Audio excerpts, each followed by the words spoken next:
Meu Senhor e meu Deus, creio firmemente que estás aqui, que me vês, que me ouves. Adoro-te com profunda reverência. Peço perdão dos meus pecados e graça para fazer com fruto este tempo de oração. Minha Mãe Imaculada, São José, meu Pai, Senhor, anjo da minha guarda, intercedei por mim. Começamos o mês de março e continuamos a Quaresma.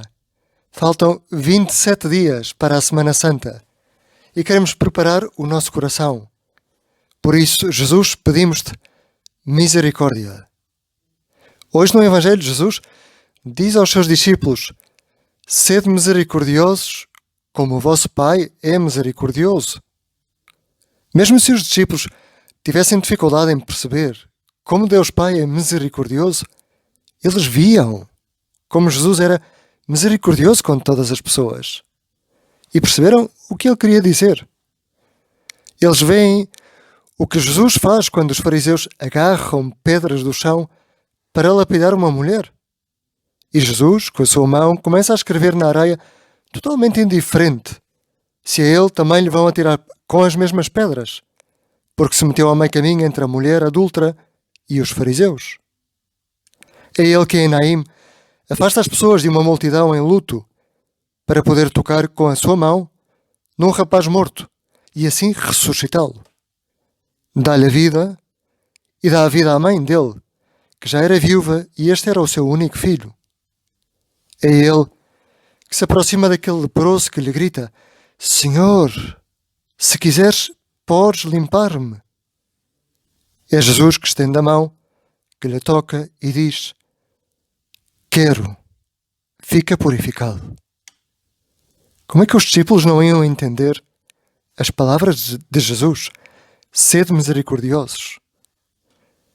Para um dia chegarmos a ser misericordiosos, primeiro temos que ser tocados por Jesus. Deixar que Jesus agarre nas minhas mãos e me toque com as suas mãos de misericórdia. Talvez ainda não podemos ser pessoas misericordiosas, porque ainda estamos a viver com as nossas misérias diárias.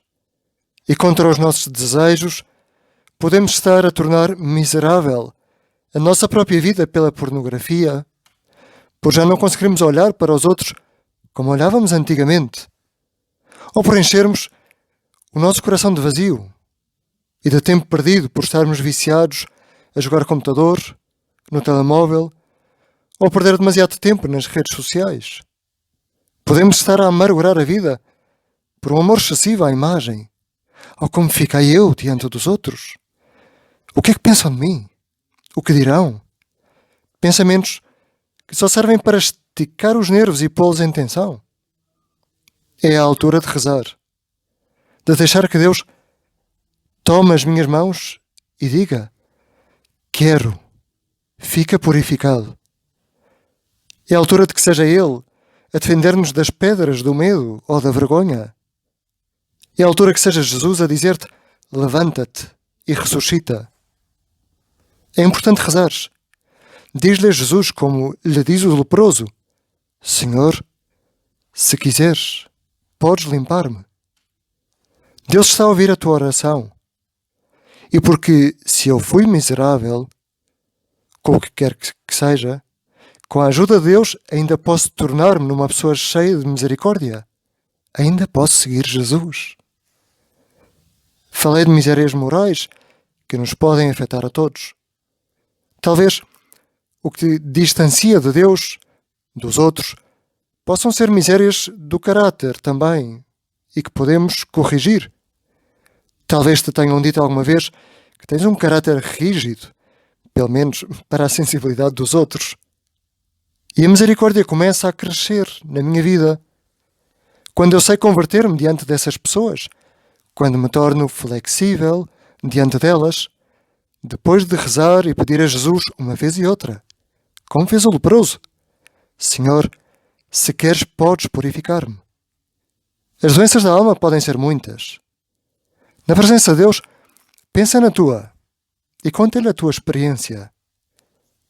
Senhor, é que a mim aconteceu-me um dia e eu não sei enfrentar esta situação. Quem sabe se as tuas experiências de miséria não se podem converter em experiências de misericórdia. A misericórdia que Deus tem connosco é como uma semente que se abre e cresce pouco a pouco, até se tornar visível dentro da tua alma. E às vezes essas sementes com raízes e folhas até se tornam visíveis para as outras pessoas que olham para ti, para mim, e veem que estás diferente. Olham para ti e ficam contentes. Quem sabe se um dia essa semente que germinou, porque tu rezaste, não será como uma árvore que começou a crescer em lodo? Quem sabe? Quem sabe que cores terão as flores dessa árvore que vai desabrochar quando a semente da misericórdia crescer com a água da tua oração? Deixa que Deus semeie misericórdia na tua alma. Mesmo quando tu não sentes forças para te vencer a ti próprio, pelo menos deixa que Deus te diga com força: eu quero que fiques limpo. Por mais dura que seja uma vida, quem sabe se nesse terreno vazio não podem nascer flores de todas as cores e que atraem a atenção de todos. Quem sabe se as tuas experiências de miséria não se podem converter em experiências de misericórdia, como aconteceu na vida de Santo Agostinho, que antes de ser santo tinha frequentado com gosto baixo, todo o tipo de bares e espetáculos do Império Romano, que eram tudo menos humanos. Quem é que sabia que Agostinho ia ser uma árvore que ainda hoje dá sombra a muitas pessoas abrasadas pela miséria? Há muitas pessoas que precisam de descansar e dormir à sombra de uma árvore. Tu podes ser essa árvore se te convertes. Um dia ainda ajudarás muitas pessoas. Deixa que Jesus plante com a sua mão misericordiosa na tua vida aquilo que fez na de Santo Agostinho. E para que nunca desanimes, quero também contar-te uma história um bocado diferente da vida da maior parte das pessoas. A história de uma enfermeira espanhola e aquilo que lhe aconteceu em 2017. Chama-se Maria Martínez Gómez, ainda que também seja apresentada muitas vezes como a Maria dos Himalaias. Não sei se já viste algum vídeo no YouTube. O último que eu vi tem perto de 1 milhão de visualizações. É uma enfermeira que fazia abortos. E para tirar o peso do seu trabalho, corria muitos quilómetros, centenas de quilómetros. Até o momento em que já não consegue só correr na estrada, mas começa a fazer o Ultra Trail de montanha e faz viagens por todas as montanhas do mundo, Kilimanjaro, pelo Everest. E assim é a sua vida, entre o seu trabalho e as corridas onde descarrega o peso daquilo que faz, até o dia em que o seu marido a abandona. Ela entra em crise e, depois de uma tentativa de suicídio, acaba por fazer uma viagem até ao Nepal. O seu guia de montanha tinha-lhe ligado, seu guia e amigo, para tentar ajudar a fazer um resgate de pessoas que estavam na montanha depois de um terremoto. O certo é que depois dos primeiros dias têm que abandonar a montanha e voltar para a capital do Nepal, em Katmandu, porque as avalanches de neve e pedra impedem-nos de conseguir prosseguir o seu caminho. E num desses dias, ela passa por uma zona da cidade onde costumava haver choros, gemidos, e assim todos os dias, e pergunta ao seu amigo: o que é isto? E ele responde: essa é a zona dos mais pobres dos pobres da cidade. Ali só vivem eles e as irmãs da Madre Teresa de Calcutá. Quando ela ouve este nome, não consegue conter-se e diz: nem me fales dessa mulher. Curiosamente, ali, naquele cruzamento, no dia seguinte, há uma freirinha da Madre Teresa que lhe agarra pela mão e a conduz até ao seu convento. Ela ali está, fica, sem perceber muito bem o que é que está ali a fazer, um pouco contra a sua vontade, mas com curiosidade de saber o que é que aquela freira, porque é que aquela freira que ela não consegue perceber muito bem porque fala inglês e ela não entende muito bem inglês, o que é que ela quer? Começa a missa e ela diz que se colocou sentada, como não havia bancos, no chão, com as costas na parede.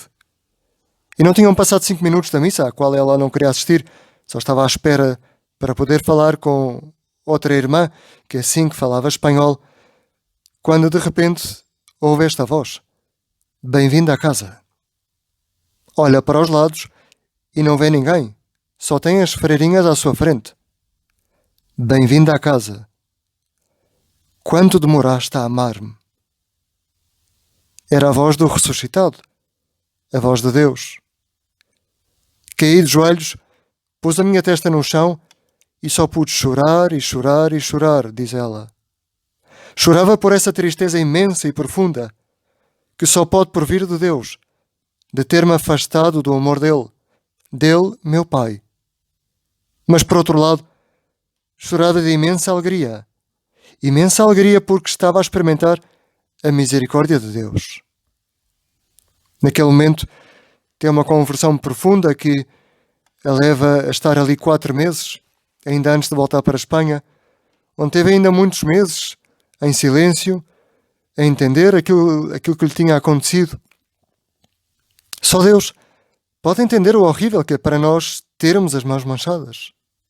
Só Deus é capaz de levantar-nos do chão pela mão e sorrir-nos.